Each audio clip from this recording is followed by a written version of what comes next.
Welcome back to Moving to Fairburn, the ultimate destination for all things real estate in the beautiful city of Fairburn. Today we are driving through the Creekside at Oxford Park community, and as you can see, there are a lot of homes left to be built. Soon, you'll see a stunning 5-bed, 3-bath, 2,700 square foot home with lots of storage, a huge pantry, and an upstairs loft, which could truly be your new home. And the best part is priced in the 440s and available for a quick move-in. Right now, you can lock in a $30,000 savings and get your hands on an appliance package. If you've ever considered moving to Fairburn, let me tell you this is the community you want to check out.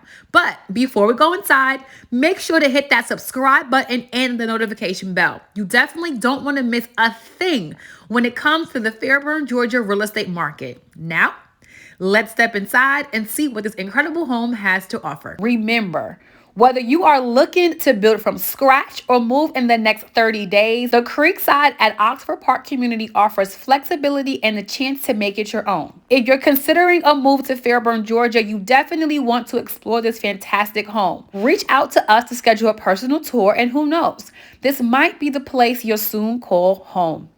Enjoy your tour, and remember, subscribe to our channel to stay up to date on all things Fairburn real estate. Enjoy!